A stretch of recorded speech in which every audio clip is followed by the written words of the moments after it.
पति, पत्नी और नौकरानी। शीतल और अभिमन्यु की शादी को 5 साल हो चुके थे, लेकिन अभी तक उनका कोई बच्चा नहीं हुआ था। इसकी वजह से शीतल और अभिमन्यु परेशान रहते थे, लेकिन उन दोनों से ज्यादा परेशान थी शीतल की सास, यानी अभिमन्यु की माँ जानकी देवी। जानकी देवी चाहती थी कि जल्दी से जल्दी उनकी गोद में पोता या पोती आ जाए, और इसीलिए वो अपनी बहू शीतल को लेकर एक दिन हॉस्पिटल पहुंची। डॉक्टर मैडम, जरा ठीक से चेक करके बताइए ना। कई बड़े बड़े डॉक्टर को दिखाया है, लेकिन मेरी बहू माँ ही नहीं बन पाती। मैंने शीतल को बहुत अच्छे से चेकअप किया है। देखिए, बात यह है कि शीतल के अंदर माँ बनने की कैपेसिटी नहीं है। ये आप क्या कह रही हैं डॉक्टर साहब? कोई तो इलाज होगा ना, कोई दवाई दे दीजिए। देखिए, कुछ प्रॉब्लम ऐसी होती है जिनका कोई ट्रीटमेंट नहीं होता। आई एम सॉरी टू से, लेकिन शीतल कभी माँ नहीं बन सकती, क्योंकि उसके यूट्रस में अंदर से ही कुछ प्रॉब्लम है। घर आने के बाद क्या हुआ माँ? कहाँ लेकर गई थी आप शीतल को? अरे कहाँ लेकर जाती, डॉक्टर मैडम के पास ले गई थी, लेकिन तेरी बीवी तो कभी माँ बन ही नहीं सकती। मम्मी जी, इसमें मेरी क्या गलती? अगर अंदर से कोई प्रॉब्लम है तो उसमें मैं भी कुछ नहीं कर सकती। जानती हूँ, ये बात डॉक्टर के मुंह से सुन चुकी हूँ। अब दोबारा मेरे सामने इस बात का गाना मत गा। अरे माँ, परेशान होने की जरूरत नहीं है, हम सोचते हैं ना कुछ। अरे क्या सोचेगा तू? जब डॉक्टर कह चुका है कि तेरी बीवी माँ नहीं बन सकती, तो बता क्या सोचेगा तू? कहाँ से लाएगा बच्चा? माँ, ये तो मैं भी नहीं जानता। अभिमन्यु, क्यों ना हम अनाथ आश्रम से एक बच्चा गोद ले आए? क्या फर्क पड़ता है बच्चा हमारा हो या गोद लिया हुआ? आई बड़ी बातें बनाने वाली। क्या फर्क पड़ता है? अरे क्यों फर्क नहीं पड़ता? मुझे इस वंश को आगे बढ़ाने के लिए मेरे बेटे का खून चाहिए, किसी दूसरे का नहीं। लेकिन माँ, आप जानती हैं कि ये अब पॉसिबल नहीं है। मैं कुछ नहीं जानती। मैं किसी पराये की औलाद को इस घर में अपना पोता या पोती बन के बढ़ता हुआ नहीं देख सकती। मेरा वंश मेरे बेटे के खून से ही आगे बढ़ेगा। लेकिन मम्मी जी, ऐसा कैसे हो पाएगा? आप अच्छी तरह जानती है ना, मेरा और अभिमन्यु का बच्चा नहीं हो सकता। तो मैं अपने बेटे की दूसरी शादी करवाऊंगी, और अपनी दूसरी बीवी से ये मुझे बच्चा पैदा करके देगा। ये आप क्या कह रही हैं माँ? मैं किसी और से शादी नहीं करने वाला। मेरे रहते हुए आप अभिमन्यु की शादी किसी और से करवाएंगी? मम्मी जी, आप ऐसा कैसे कर सकती हैं? तू बस देखती जा बहू, मैं ऐसा कैसे कर सकती हूँ। कुछ दिनों के बाद, अभिमन्यु, मैंने तेरे लिए लड़की ढूंढ ली है। माँ, मैं आपको कितनी बार समझाऊं, मुझे किसी से शादी नहीं करनी है। पहले मेरी बात सुन।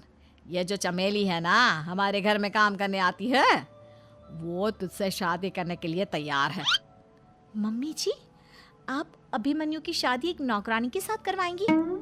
वो इसलिए क्योंकि चमेली दिखने में बहुत खूबसूरत है, बच्चा भी सुंदर ही होगा। मम्मी जी, लेकिन एक बच्चे के लिए अपने बेटे की शादी नौकरानी के साथ करवाना, क्या ये सही है? अगर अभिमन्यु ने शादी नहीं की ना, तो मैं अपनी जान दे दूंगी। अब देख लो, अगर तुम्हें अपनी माँ की जान प्यारी है तो तुम्हें इस नौकरानी के साथ शादी करनी ही होगी। इस तरह जानकी देवी अपने बेटे अभिमन्यु की शादी नौकरानी चमेली के साथ करवा देती है। कुछ दिनों के बाद, नौकरानी से मालकिन बन के तो मजा आ गया। अब तो मैं इस घर की मालकिन हूँ। देखो, अपने आप को ज्यादा मालकिन समझने की कोशिश मत करो। एक बार तुम्हारा और अभिमन्यु का बच्चा इस दुनिया में आ जाए, उसके बाद तुम इस घर से हमेशा के लिए चली जाना। अरे जाओ जाओ, किसी और के आगे बातें बनाना। एक बच्चा तो पैदा नहीं कर सकी, बढ़िया आई। जाओ जाकर मेरे लिए कॉफी बना कर लाओ। नौकरानी मैं हूँ या तुम? मम्मी जी, देखिए ना शीतल मुझसे किस तरह से बात कर रही है। शीतल, तुम्हें पता है ना चमेली प्रेग्नेंट है, मेरे बेटे के बच्चे की माँ बनने वाली है। वो जैसा कहती है वैसा करो। लेकिन मम्मी जी, वो मुझे नौकरों की तरह ट्रीट कर रही है। अरे तो करेगी ना, वैसे भी बहू तुम हो किस काम की? एक बच्चा तो पैदा नहीं कर सकती। जाओ अब घर के सारे काम करो और चमेली को आराम करने दो। थैंक यू मम्मी जी, भगवान आपका भला करे। आप नहीं होती तो मैं नौकरानी से महारानी कैसे बनती। देखो, तुम्हें जो चाहिए सब मिलेगा। खूब खाओ पियो, मजे की जिंदगी जियो, लेकिन बस मुझे एक बच्चा पैदा करके दे दो। कुछ दिनों के बाद, मम्मी, बच्चे के लिए आपने मेरी शादी चमेली के साथ करवा तो दी, लेकिन दिन और रात का चैन मिट गया है। सारा दिन शीतल और चमेली की बहस चलती रहती है। अब शीतल को इस घर में रखने से क्या होगा? मैं तो कहती हूँ उसे घर से निकाल दो, है भी किस काम की। मैं ऐसा नहीं कर सकता माँ, वो मेरी पत्नी है, उससे बहुत प्यार करता हूँ मैं। तुम्हारी पत्नी चमेली है, चमेली, उससे प्यार करो। अरे तुम्हारे बच्चे को जन्म देने वाली है वो। अभिमन्यु, मैं खुद ही इस घर से चली जाती हूँ। वैसे भी अपने ही घर में नौकरों की तरह रहकर परेशान हो चुकी हूँ। घर की नौकरानी मेरे ऊपर हुक्म चलाती है, वो तुम्हारी पत्नी बन चुकी है। अब मेरा इस घर में क्या काम? अभिमन्यु के बार बार रोकने पर भी शीतल उस घर से चली जाती है। कुछ दिनों के बाद चमेली एक बच्चे को जन्म देती है। भगवान ने मेरी सुन ली, मेरे बेटे का घर भर गया, उसका अपना बच्चा इस दुनिया में आ गया।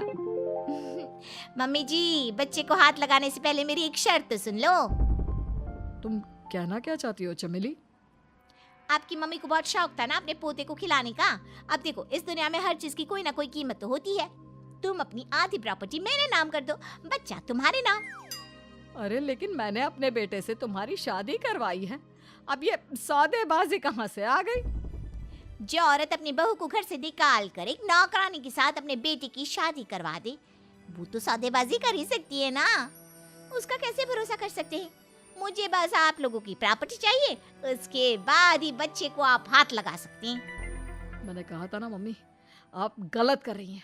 देखिए, उसका नतीजा आपके सामने है। जब शीतल को पता चलता है कि अभिमन्यु और चमेली का बच्चा दुनिया में आ गया है, तो वो अपने घर पहुंचती है। अभिमन्यु, कहाँ है आपका बच्चा? क्या मैं उसे देख सकती हूँ? कुछ भी मत पूछो शीतल, माँ की हुई एक गलती हम लोगों पर भारी पड़ रही है। वो नौकरानी अपनी औकात पर आ गई है और अब हमसे अपनी आधी प्रॉपर्टी मांग रही है, वो भी बच्चे के बदले में। एक बात कहूँ अभिमन्यु, आप उससे कुछ भी देने से मना कर दो। अरे कैसी बात कर रही हो? मेरे बेटे की औलाद है उसके पास, ऐसे कैसे मना कर दे? मम्मी जी, वो अभिमन्यु का बच्चा नहीं है, वो चमेली और उसके बॉयफ्रेंड का बच्चा है। ये तुम क्या कह रही हो शीतल? ये देखिए वीडियो। चमेली और उसका बॉयफ्रेंड आपस में बातें कर रहे हैं कि उन दोनों ने मिलकर आपको बेवकूफ़ बनाया है और अब इस बच्चे के बदले आपसे प्रॉपर्टी भी हड़प लेंगे। हे भगवान, ये मुझसे क्या हो गया? ना तो बच्चा मिला और अपने बेटे की नौकरानी के साथ शादी करवा दी सो अलग। अब क्या होगा? मुझे माफ़ कर दो शीतल, मेरी वजह से तुम्हें बहुत तकलीफ हुई है। अभिमन्यु, मैंने कहा ना, उस नौकरानी को उसके बच्चे सहित इस घर से बाहर निकाल दो। लगता है मेरे अभिमन्यु का बाप बनने का सपना अधूरा ही रह जाएगा। अभिमन्यु, अपनी मम्मी से कहो कि परेशान ना हो। आपको याद है, एक बार हम एक IVF सेंटर गए थे, मैंने फिर से वहाँ जाकर बात की थी और आपको पता है, इस बार मैं प्रेग्नेंट हूँ, क्योंकि हमने वहाँ पर प्रोसीजर करवाया था जिसकी वजह से मैं प्रेग्नेंट हो गई थी और इस बात का पता मुझे बस कुछ महीने पहले ही लगा है। हमारा बच्चा इस दुनिया में आने वाला है अभिमन्यु। मुझे माफ कर दो शीतल बहू, मुझसे बहुत बड़ी गलती हो गई। कोई बात नहीं माँ, लेकिन अब हमें उस धोखेबाज नौकरानी को इस घर से बाहर निकालना है और इस घर की मालकिन को वापस घर लाना है, वो भी अपने बच्चे के साथ।